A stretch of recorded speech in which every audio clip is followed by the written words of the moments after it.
Bu kiyik terisiga o'sha davrlardagi Kufi xati bilan yozilgan Qur'oni Karim azimushan. Ma'lumki Qur'oni Karim bu Alloh subhanahu va taoloning kalomi, eng muqaddas kalom va dunyo tarixida, islom tarixida Hazrat Usmon davrlari kelib islom olami kengaydi.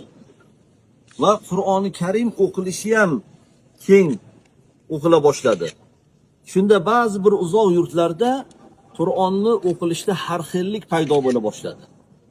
Shundan kelib chiqib o'sha davrdagi ulamolar hammalari bir ittifoq qilib maslahat qilib Qur'onni kelinglar bo'lmasam kitob shakliga ko'chiraylik va o'sha kitob shaklidagi ko'chirilgan nusxalari bilan shu Qur'onni to'liq yoddan yaxshi o'qiy oladigan mutaxassislar bilan, hofizi kalomullohlar bilan o'sha joylarga yuboraylik.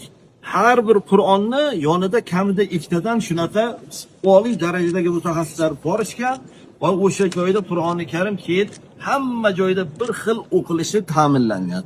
Lekin bitta nusxasi o'sha Makka mukarramada xalifaning o'zlarining dargohlariga qolgan. Va mana shu Qur'oni Karim Allohning marhamati bilan bizning diyorlarga kelib qoladi va hozirga qadar musulmonlar idorasi huzurida saqlanib keladi va musulmonlar idorasi ham mana shu yangi binoga ko'chib kelganligimiz munosabati bilan qolaversa butun insoniyat bundan kelib ko'rsin, bahramand bo'lsin, bundan aytaylik bir rohatlansin degan ma'noda mana shu markazimizni Qoq markaziga bu inshootni qarang, shu Qur'oni Karimga mos va xos bo'ldi-da. Alhamdulillah mana shu joyga shu narsa joylashtirildi va mana siz bilan biz birinchilardan bo'lib mana shu holatni kelib ko'rib ol ziyorat qilyapmiz.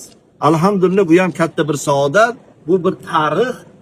İnshaalloh 1000 yillarga tatigulik bir tarix bo'ladi. Hammangiz xush kelibsiz yana bir karra. Rahmat.